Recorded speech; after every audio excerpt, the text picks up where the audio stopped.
message from Bozeman United Methodist Church. Methodists have been living in this valley for 155 years, and we have been blessed to be part of our community for generations. While we know the next few weeks will feel different, we've learned that we are a Montana hardy and faithful people when we stick together. So what do you need to breathe deep and feel God's presence? Online worship? We'll tune in for it. Some prayer, of course. Music that comforts your soul. Hey, you can sing along online and only your family will hear you. 250 people gathered in our sanctuaries? Not right now, but we will be back together soon. During what can feel like a crisis, we are strangers and friends. We are distanced and yet we are united. So whether you're planning to deliver items to your neighbors in need or protect yourself by staying inside, let's continue to be in relationship with one another. Call the people around you, friends and family, neighbors. We've been here at the top of the mountain and the lowest valley for 155 years. And even though we can't be physically together, what matters is the spirit of togetherness.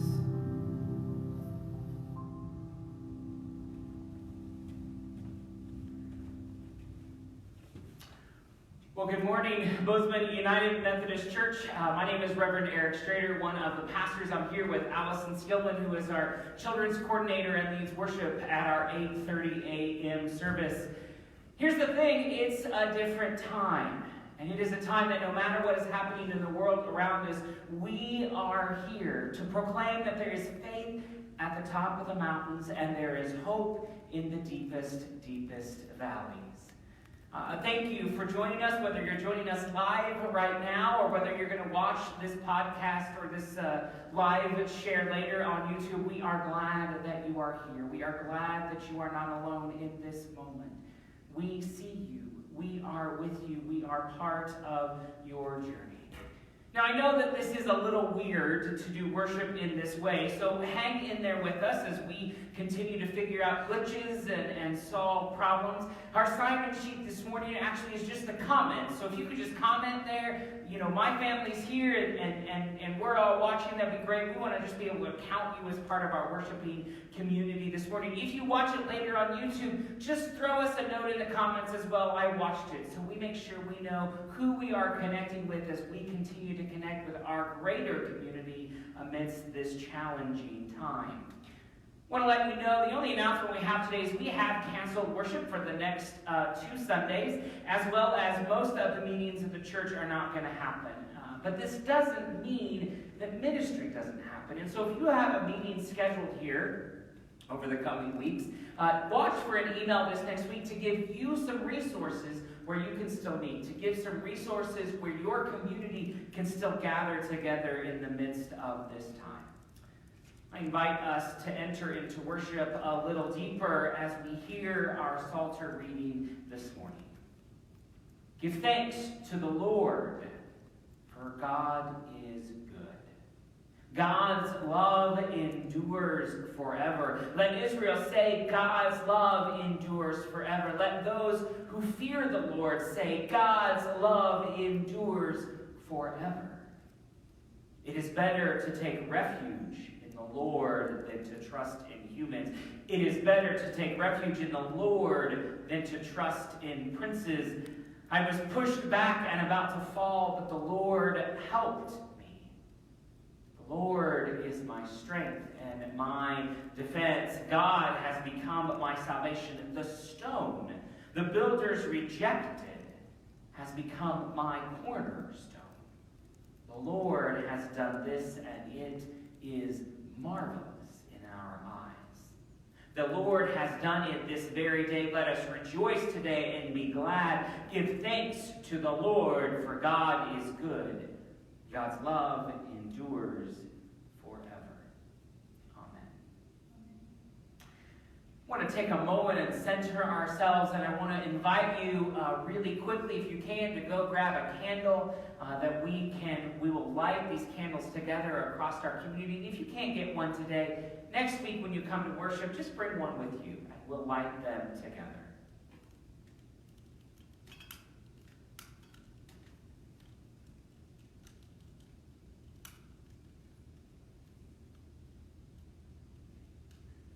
we light this candle to remind ourselves that even though we cannot physically share the peace of Jesus Christ, that the peace is still present between us, that Christ is still present between us. I invite you into a word of prayer. O gracious and holy God, we give thanks this day for your presence that connects us among us, that we are not alone. It's a time, O God, in which we are afraid, so calm our fears. Give us strength and wisdom. Give us peace that seems to elude us amidst this challenging time. O gracious and ever-present God, be this community in the world that we will remind people we are not alone. And may you always be that reminder as well. Never leave our side. Continue to strengthen our faith. Amen.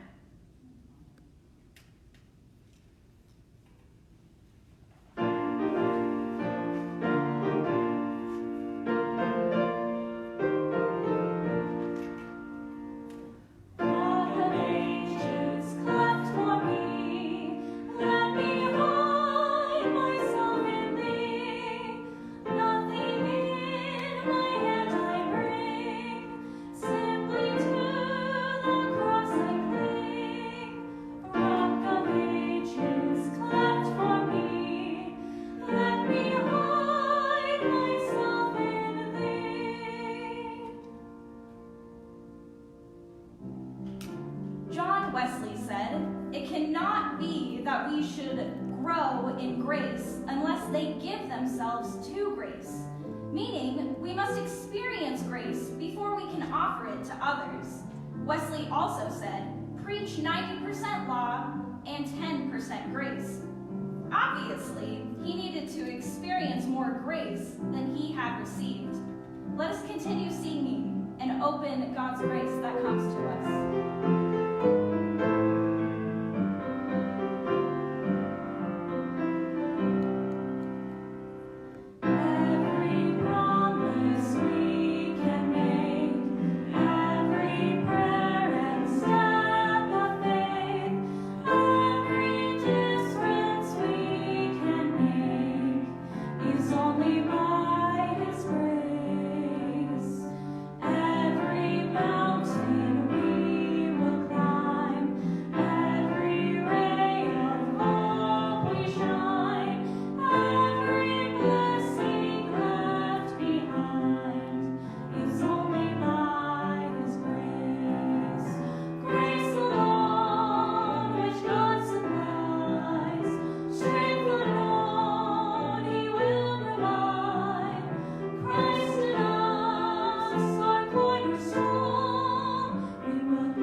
As we turn to this time of prayer, we're going to insert into the middle of our prayers of the people. And so there'll be space for you to really, in your mind, share those who are you concerned about, those who you are walking with who need our prayers, those in our world we don't want to forget. And so again, we invite you to share those in the comments, and we will add those to our prayers that we are engaging with you. Let us be in a spirit of prayer. God of the ages, who called Abraham and Sarah to journey to a land that you promised. God who led the people out of the land of Egypt. God who walked with Mary and Jesus as they encountered all the challenges of life. God who showed Jesus the value of those ostracized by illness in society. God who showed the early Christian people what it meant to persevere and stand solid in faith. Do the same with us today. Oh Lord, there are many in our world we think of this day. We are conscious of those who feel isolated, who feel alone, where loneliness is a battle in their day-to-day existence. And in this world where we are distanced from one another, it is greater. Lord, in your mercy, hear our prayers. We think of those, our friends in the hospital, oh gracious God, who are not able to have visitors, who are isolated and afraid. Lord, in your mercy, hear our prayers. We think this day of the people who suffer all myriad of illnesses, colds, little things, twinges of the body that make us nervous. We may be coming down with something. Oh God, alleviate our anxiety amidst this time. Lord, in your mercy, hear our prayers. We think of those who are facing layoffs. We think of the challenges that this financial situation is causing, and we remember that we stand with them amidst those struggles, that we stand united with the vulnerable of the world. Lord, in your mercy, hear our prayers. We think of this day of the people who are at risk, who need to stay inside. We think of those who are afraid. We think of them with tender hearts. Lord, in your mercy, hear our prayers. We pray this day for our leaders, our city, our county, our state, our nation, national leaders who must make difficult decisions, knowing that there is not an easy path and knowing that the right decision is often the hardest one. Give them the strength and the wisdom they need this day. Lord, in your mercy, hear our prayers. And finally, we think of those we are in partnership with around the world, our international mission relationships with those in Angola and El Salvador and Burundi and all across this globe, those people who need our love, who need our support, who need to be reminded we do not leave them as well amidst this crisis. Lord, in your mercy, hear our prayers. Guide your people, O God, through this time of distress to a place of peace. Rekindle in us a vision of what it means to be community, even though we're not together, that we may participate in the transformation of your world, and that our neighbors may find in us generous friends and disciples of Jesus Christ. We pray together in the prayer the radical one taught us so long ago. Our Father, who art in heaven, hallowed be thy name. Thy kingdom come, thy will be done, on earth as it is in heaven. Give us this day our daily bread, and forgive us our trespasses, as we forgive those who trespass against us. And lead us not into temptation, but deliver us from evil. For thine is the kingdom, and the power, and the glory forever. Amen. As we turn to our offering moment, we realize that the offering basket won't be able to be passed from house to house. But we want to remind you that this is an important time in the life of our ministry, that our staff is still working, that ministry still continues. And so your pledge, your commitment to this community is more important now than it has been. So if you would, after worship, either drop your pledge into the mail and make sure it gets to us, or go visit our online giving at BOZMANUMC.org, #giving. Either one, we want to make sure that we can connect with you in this way. There was a time when Martin Luther was facing the Black Death plague, and he wrote these words that I think fit our time today. And so I want you to hear them.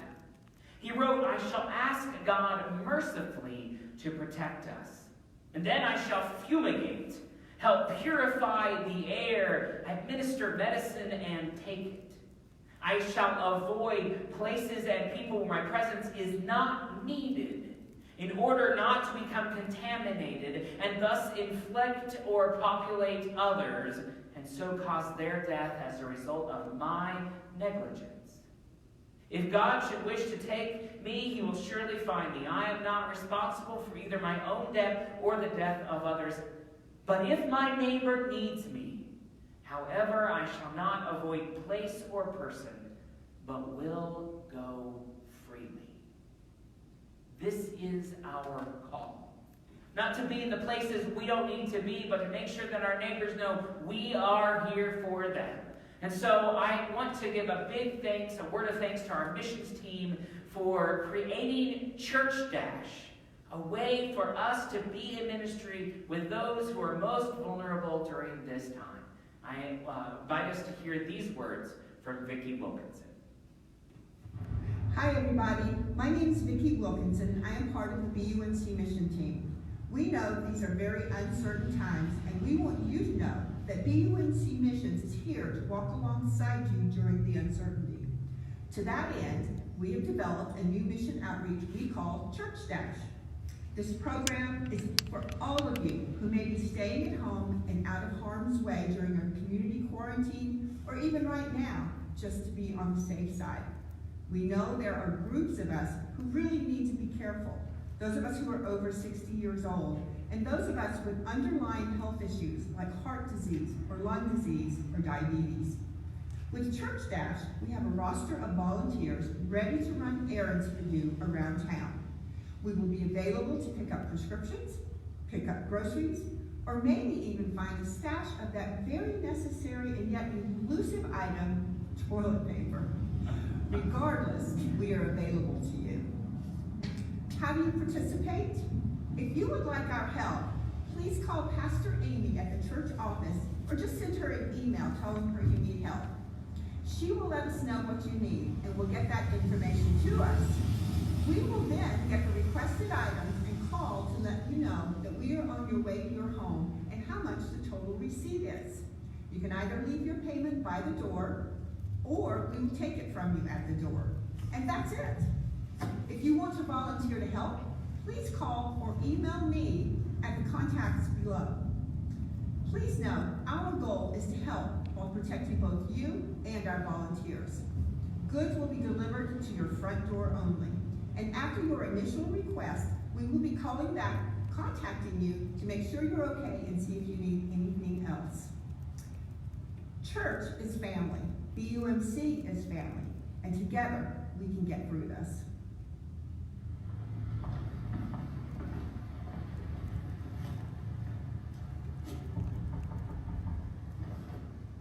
Hi, Carol. Thank you so much. You are very welcome. Thank you. Stay safe. Okay. We thank you for giving, and let us join in singing thanks to God for this community, even across our distances. Let us sing together.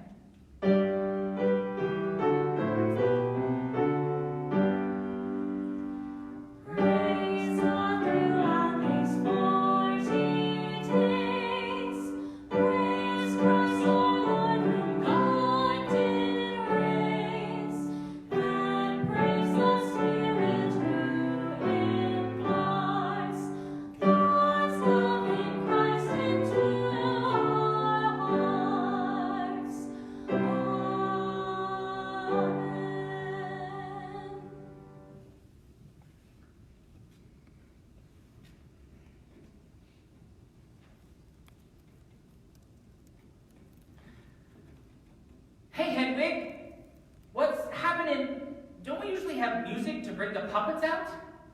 Yeah, we sing the puppet song as the kids come forward. Where are the kids? Where are the people? Where's Barnabas and Olivia?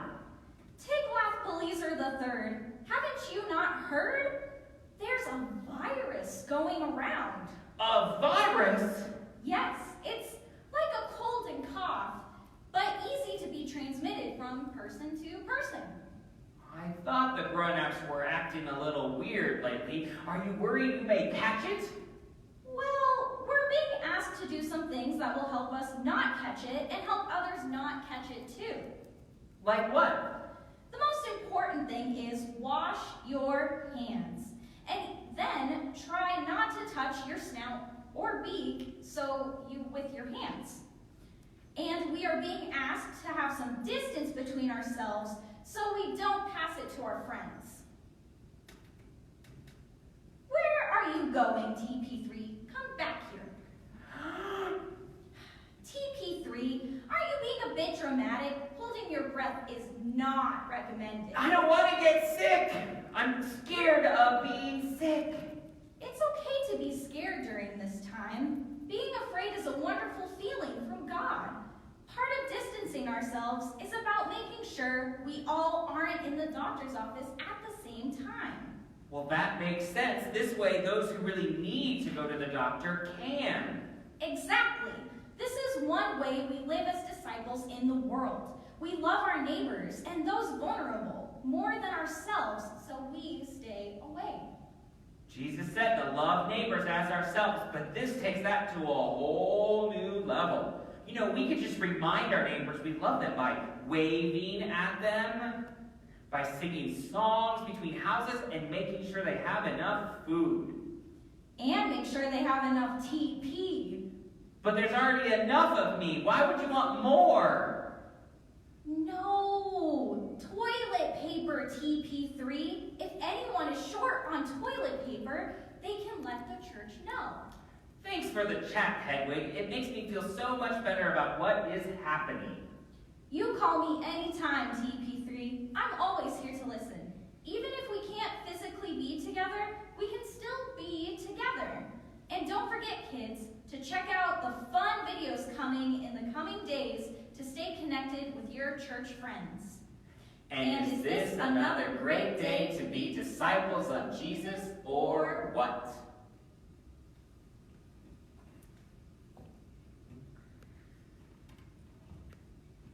Last night, I was watching Frozen 2, and since Disney was incredibly gracious and released it early, it leads me to advocate Disney for a release of Star Wars early as well to Disney Plus. That would be fantastic. But anyway, we're watching Frozen 2 and the movie, and there's a scene where Olaf, who is that magical snowman who never seems to melt, is being decorated by other children, and he's got these icicles and things hanging off of his head and his arms and his carrot nose, and he looks absolutely ridiculous. And one of the other characters walks by and just stares at him, and Olaf says, "This is what we call controlling what you can when things are out of control."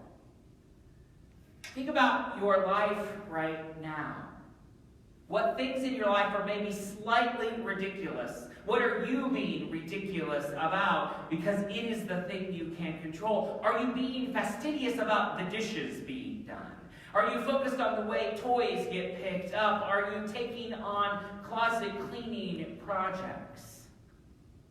In the midst of a crisis time, especially when we're locked away from the world, we focus on anything that can distract us from a scary reality, from the isolation, from the boredom. How many puzzles do you have in your closet that you can do? How much Netflix can you actually watch? It's only the first weekend. How many of you are going to look at your partner or your spouse or your kids or your animals and say, this is going to be a long break? But there are also distractions that aren't actually about surviving boredom, but are about the things that actually distract us from God's presence here and now. There's this pastor pastor who has said that the entire coronavirus is a response to LGBT inclusion that distracts us from the message of God's love. There's a pastor, I won't name which state, who won't cancel his thousands upon thousands of member church service because, and I quote, God will protect them. This is a distraction from reasonable practices of health. There are pundits who are distracting us. There are Facebook posts that are distracting us. And because we're bored and we're staying inside, we're more likely to get amped up in the anxiety and pseudo-panic by these distractions. How do we stay centered when we're stuck inside? How do we find hope when there are so many distractions that take us away from the center of our faith? Jesus understands our distraction. Our story today is about this woman who is brought to him to be judged and stoned. Jesus has been in Jerusalem. He's teaching at the temple. And just a reminder, the temple is this enormous space with this giant courtyard where all kinds of activity is happening. There's religious and political and business interactions. And so here Jesus is kind of off to the side teaching. And his message begins to grow in popularity, and his little corner there grows into more and more people, and it infuriates the priests and the Pharisees. John 8, verse 1 through 11. And Jesus went to the Mount of Olives. Early in the morning he returned to the temple. All the people gathered around him, and he sat down and he taught them. The legal experts and the Pharisees brought a woman caught in adultery, placing her in the center of the group. They said to Jesus, "Teacher, this woman was caught in the act of committing adultery. In the law, Moses commanded us to stone women like this. What do you say?" They said this to test him, because they wanted a reason to bring an accusation against him.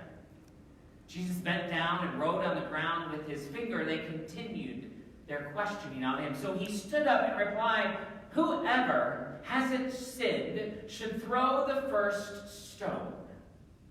Bending down again, he wrote on the ground.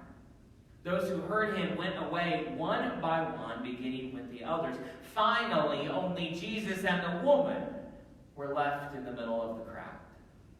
Jesus stood up and said to her, "Woman, where are they? Is there no one to condemn you?" She said, "No one, sir."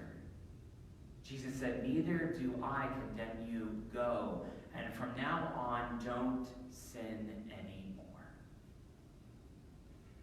In an attempt to distract Jesus from his message and the popularity that was happening, the priests bring this woman caught in adultery to be questioned. The law is clear. Stones should be hurled at her until she is dead. But the Pharisees are really just trying to trap Jesus to get him expelled from the temple.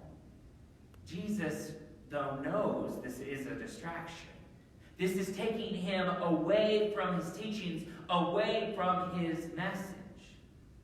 Except in any distraction, there is always an opportunity. In the distractions of life, we lose sight of the grace that is around us. In the distractions of our fear, we miss the grace of God. The distractions of our day are a time for us to find and share and be God's grace. This story isn't about a woman caught in adultery. It isn't about the grace that Jesus extends to her. It's about all the people gathered around there. It's about people who are holding rocks ready to throw them at her because they are distracted by the Pharisees. In the last week, have you let panic or fear keep you from living as a disciple? Have you judged the people who you bumped into at the store who are preparing like this is the end times? There's a few people who are hoarding toilet paper I'd like to toss a few stones at. Anyone want to chuck a stone at this week? At anyone that you can think of? I personally think there should be a limit on how many Facebook posts you can make in an hour. Can we create some virtual stone throwing in our world? But are the moments. This is the time when we get to act like Jesus. When we want to throw stones instead, we get to extend stones of grace. Because in fear, there is no grace to be offered to us. But there's grace for us to offer others. There is no grace when someone is experiencing hurt. There is no grace seemingly possible when we are angry. Grace is difficult for us to conjure any number of regular days of living. It's even harder when we are afraid or we are in crisis. Both of my children are notorious for picking up rocks and bringing them home. We have rocks everywhere in our house. They're in bedrooms, they're in dresser drawers, they're in sinks, they're in bathtubs, they're in kitchen. The ledge of my kitchen windowsill has 3 rocks stacked up on it. They are in toy boxes, they're in coat pockets. And my kids are super sneaky about the ways that they pick them up quickly, stealthily, because they know I'm going to say, we don't need any more rocks at home. But their favorite place to pick up rocks is on the journey from the car to the grocery store that is Walmart. Because there is a lane of rocks the entire way, and it is their most favorite pastime and best opportunity to pick them up while Dad is distracted by the other one who's picking them up. And I found myself last week super distracted as we're walking in to the store. I just wanted to get in and get out. I was nervous. We were down to 3 rolls of toilet paper. Like, we needed toilet paper. We needed to get in and find some. And there were other items I knew we do because I heard that the pasta was gone and we needed to get in there and I wanted to hurry and stop picking up the rocks. But that's all they're doing. I was the distracted one. Finn and Nora were enjoying these beautiful rocks that were all around them, enjoying life. I was the one that needed to stop and give myself grace, that there would be toilet paper. There was. That there would be food. There will be enough food. That we will pass this crisis without coming apart. And we will. I had to see the stone as a stone of grace, not as a stone that we hurl at one another in anger. This week, where have you seen the grace? Have you seen it in the smiles in the grocery store and neighbors offering to get supplies for one another in need? Have you seen it in Northwest Energy, who's promising not to disconnect heat or energy during this crisis? Have you seen it in Disney that released Frozen too early? There's a lot of parents that saw a lot of grace from Disney in that act. But I do feel compelled to name, why does it take a pandemic, a tragedy, a crisis, for us to be people of grace? We yearn for grace right here and now. We yearn for a world to be healed, for fears to be alleviated, for us not to be distracted from the grace that is with us. So this week, when you are anxious, when you're afraid, when you're angry, hear Jesus inviting you to see the stones of grace. Amen.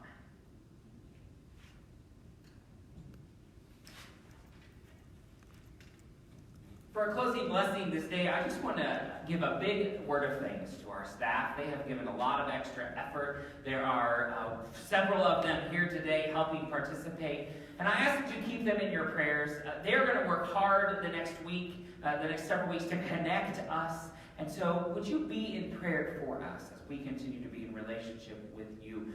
Also, please know that your pastors are here to walk with you, to stay connected with you during this time. Pick up the phone and call people. Call 2 or 5 church friends every day. This week, be the stone of grace amidst the distractions. Because it's going to be easy to get cooped up and be disconnected. Instead, find the ways, the tools, the technology we have to see the grace that is all around you.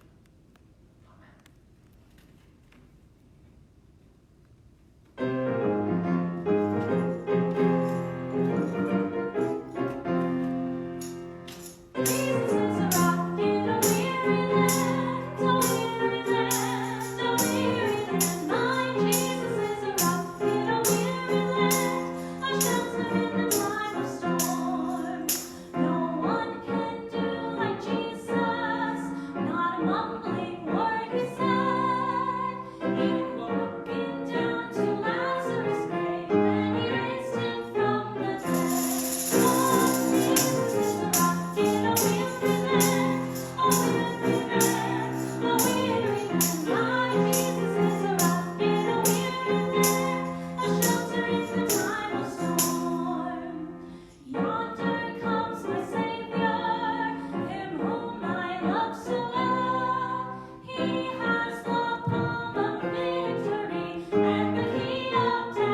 Sunday, everyone.